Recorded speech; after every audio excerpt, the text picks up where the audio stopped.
All right, sports fans, how's everybody out there doing? William Martin coming at you one more time here on YouTube with another edition of the 300 Pounds of Sports Knowledge Podcast. It is that time of the week, folks, my weekly picks in the world of the National Football League.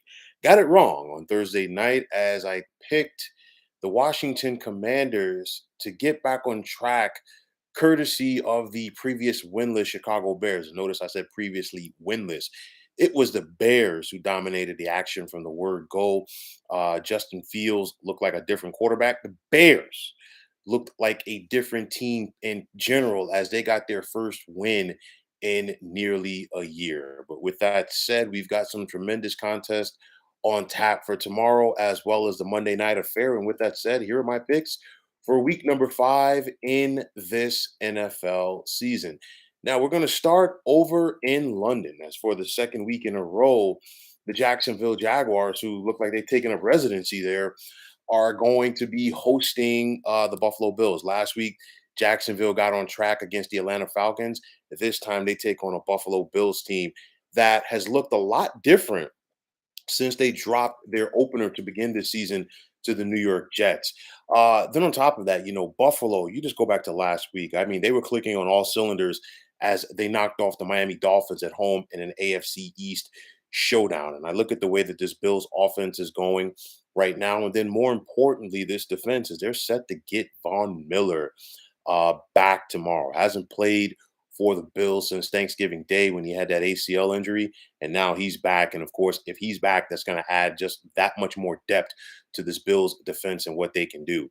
Now, Trevor Lawrence and his Jaguars offense, can they build off of what we saw them do last week against Atlanta? We got to wait and see because Buffalo is a different breed, so to speak. But I'll tell you like this.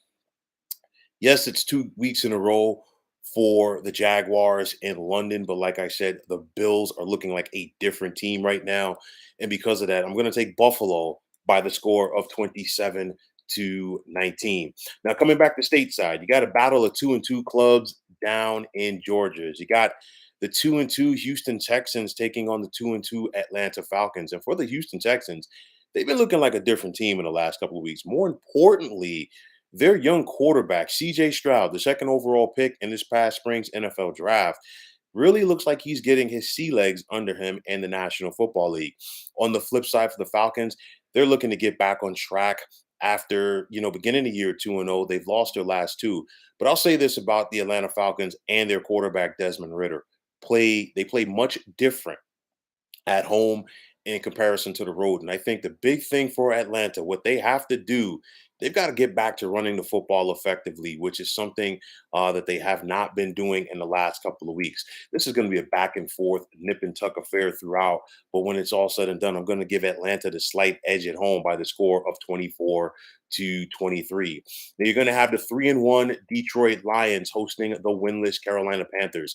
And for Detroit, they're flying high right now. They're 3-1. They're in first place in the NFC North. And then now they're going to have an opportunity to put some more distance between themselves, possibly, and the rest of this division. But don't overlook the Carolina Panthers. Yes, they have yet to win a game so far this season, but this Panthers team, for the most part, is in every single contest. And I think the Lions are definitely going to have to pack a lunch if they're going to win this one. I think Detroit will be up for the challenge. They're favored by 9.5 at home. They're going to be right on that line. And I'm going to take the Lions by 10 by the score of 30-20. Now, a big time showdown in the AFC South is you're going to have the 2-2 Tennessee Titans traveling to take on the 2-2 Indianapolis Colts. And I say a big time showdown because all four of the clubs in this division are entering week 5 with a 2-2 record. And depending on how things break this weekend, the winner of this contest right here could be in first place all by their lonesome. Now, for Tennessee, we know what their game plan is: a physical defense, and they're going to stick with their running game with Derrick Henry as they like to out physical opponents on both sides of the ball. Obviously, things have changed for the Colts now that they've been able to come to an agreement on a new deal with running back Jonathan Taylor. And because of that, obviously he's going to be ready to go in this contest. How much of an impact will he have? We got to wait and see. Colts rookie quarterback Anthony Richardson. He looks like he's going to be the real deal for this franchise for the coming years, and this Titans defense is going to have their hands full with him in this one. This contest, to me, I think is going to be defined by field position and turnovers. I give the slight edge to Tennessee in this one. They're favored by 2.5, and I'm going to take them by 2 in this game by the score of 20-18. Now in South Florida, you're going to have the 3-1 Miami Dolphins looking to get back on track against the 1-3 New York Football Giants. And I say get back on track because Miami went to Orchard Park last week flying high, feeling good about themselves after they just dropped 70 points in their previous contest against the Broncos. However, it was the Buffalo Bills that dictated things and they beat the Dolphins in all 3 phases of the game.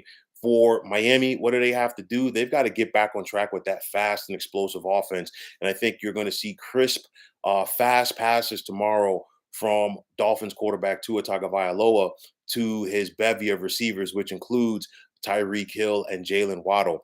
For the New York Giants, they've been a disaster for the most part of the season. They're 1-3, very well could easily be 0-4. And for the most part, in their 3 losses, they have really not been in the contest. And honestly, through 4 games, the Giants have really only led for about 19 and 20 seconds. That's towards the end of their game when they won against the Cardinals. Their offense has not been the same without Saquon Barkley. Doesn't look like he's going to go again tomorrow for Big Blue. And then this defense, what is going on? I'll tell you like this. The Giants need to figure it out as a whole, and the Dolphins are not the team that they need to try to figure it out against. And because of that, I'm going to take Miami tomorrow at home by the score of 34-16. Now in Foxborough, you're going to have the 2-2 New Orleans Saints rolling into town to take on the 1-3 New England Patriots. And for the Patriots and young quarterback Mac Jones, he really could not play any worse than he did last week against the Dallas Cowboys. If you're the Patriots, obviously just bury that game tape and just be done with it. I think what New England has to get back to is running the football, letting Mac Jones do some damage, possibly off of play action, but it's not going to be easy against the Saints front and Cam Jordan, especially if they're able to get some penetration. But on the flip side, I look at this Patriots defense going up against Saints quarterback Derek Carr. Throughout Belichick's history, he has a history, not to use the same word multiple times there, but nonetheless, of going after quarterbacks and making life tough for them, especially quarterbacks who are struggling. Derek Carr, to me, is struggling right now. I think Bill Belichick and company take advantage of it. New England comes into this contest favored by a point. The over-under is 39. I'm going to hit both of those on the head, and I'm going to take New England by the score of 20-19. Now, in the Steel City, you're going to have the 2-2 Pittsburgh Steelers hosting the 3-1 Baltimore Ravens. And this is an opportunity for the Ravens to distance themselves put some distance between themselves and the rest of the pack in the AFC North. You got the Cleveland Browns on a bye. The Cincinnati Bengals are 1-3. The Steelers are 2-2, and their offense is struggling. And if you're Baltimore, you got to try to make the most of this opportunity. I think you look at both of these teams. There's no love lost between the Steelers and Ravens. You know there's always going to be a physical matchup, typically decided by field position and turnovers. And I look at this contest right here. The Steelers' offense is struggling mightily. And I know Kenny Pickett is expected to be back at quarterback in this one for Pittsburgh, but nonetheless, going up against that Ravens defense, he's going to have his hands full. Baltimore is playing a better football right now. And because of that, I give them the advantage tomorrow. And I'm going to take the Ravens on the road by the score of 20-17. Now, out at SoFi, you're going to have the undefeated Philadelphia Eagles, the defending NFC champions, taking on the 2-2 Los Angeles Rams. And for the Rams, they come into this contest as a 4-point underdog on their home field, if you want to call it a home field, because typically whoever the Rams play, they bring more fans with them. But nonetheless, what the Rams have to do tomorrow, they have to be crisp on offense, sustain their drives, keep long drives going in order to keep this Philadelphia offense on the sideline. On top of that, if you keep Philly's offense on the sideline, your defense is going to be fresh, most notably Aaron Donald and company. This is going to be very interesting. This offensive line against the Eagles, going up against this defensive line of the Rams, led by Aaron Donald. Because if the Rams can get some penetration on Jalen Hurts and try to slow down the timing of this offense, it could change the dynamic. I look at Philly right now and the way they've been playing. They've been walking that fine line of the razor's edge, and I think it catches up to them tomorrow. And I'm going to take the Rams to hold serve at home by the score of 24-23. Now in the desert, you're going to have the 1-3 Arizona Cardinals hosting the 1-3 Cincinnati Bengals. And for Cincinnati, they're 1-3, and look no further than their bad offensive line right now. You've got yourself one of the best quarterbacks in the NFL and Joe Burrow. But guess what? Joe Burrow's ability at quarterback, along with the playmaking ability of all of your wide receivers out there with the likes of Jamar Chase and T. Higgins, it really doesn't matter if Joe Burrow doesn't have any time to throw the football. And we saw that last week in Nashville against the Titans, where that Titans defense, they were just pinning their ears back and coming. And I think what the Bengals have to do is establish their tenor, if you will, on that offensive line early on in this contest. Now, for the Cardinals, this is a team, they're 1-3. They could easily be 3-1. They're right in every contest. I know that some people wanted to say at the beginning of the season that the Cardinals are tanking. They're not playing like it. And with that said, Cincinnati's going to have to come out there and bring it tomorrow if they're going to find a way to get the win. The Bengals are favored by 3 on the road tomorrow, and I think that's going to be the line in this one, as I'm going to take Cincinnati by 3 on the road, 27-24. Now, in the Mile High City, you're going to have the 1-3 New York Jets getting it on with the 1-3 Denver Broncos. And I'll tell you like this: there's always a silver lining in every dark cloud. And both of these teams have gotten off to bad starts this year. But as bad as things have been for the winner, they're 2-3 after tomorrow, and they're just one game under 500. For the New York Jets, obviously their defense has had to do the yeoman's work so far this season with Aaron Rodgers out. A lot of people have changed the tenor, if you will, on the struggles of Jets quarterback Zach Wilson after he played solid last week against the Kansas City Chiefs. But the big thing is going to have to be for Zach Wilson. He's got to try to find a way to build off of that. And can he build off of that against a Broncos defense that has not looked good so far this season? On the flip side, for the Broncos, what are they going to get out of Russell Wilson and their offense going up against this Jets defense? I think that's going to be the key. You got a young quarterback that's struggling in Zach Wilson, and you got a veteran quarterback that's starting to get it going in this new offense under Sean Payton. Denver's favored by 2.5, but at the end of the day, I'm going to go with the Jets in this one. This is one of those flip a coin because somebody's got to win, but I'm going to take the Jets on the road by the score of 17-16. Now, you're going to have the Minnesota Vikings, who got their first win of the season last week, hosting the 3-1 Kansas City Chiefs.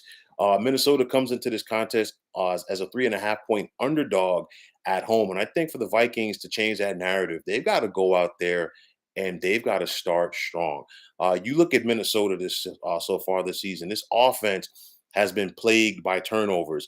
And when you got the Kansas City Chiefs and you got Patrick Mahomes at quarterback, you cannot go out there and give him additional opportunities with the football. If you're Minnesota, every time you get the ball, you got to think about scoring. And then of course, you got this Vikings pass defense. It wasn't good last year. It's still not good this year. And I think Mahomes and Kelsey and company on offense take advantage of that. Thus, I'm going to take Kansas City on the road by the score of 34-27. Now, tomorrow night, you got a big one out in Santa Clara. You got the 4-0 San Francisco 49ers hosting the 3-1 Dallas Cowboys. These two teams have met in the postseason in each of the last 2 years. Very strong possibility that they could meet once again this January. We're talking about two of the better defenses in the NFL, two of the more high-profile teams that are loaded with talent on both sides of the ball. One thing that has plagued the Cowboys in their recent matchups with the San Francisco 49ers are the turnovers and the penalties. And let's start with the turnovers. And it starts with quarterback Dak Prescott. Dak, when he's playing the bad teams, he looks like a different guy as in comparison to when he's facing the good teams. Dallas needs to try to find a way to run the football, take some of that pressure off of Dak, and they got to try to score because if they fall behind early on the road against San Francisco. This Niners defense is going to tee off, and they're going to find a way to force an interception or two out of Prescott.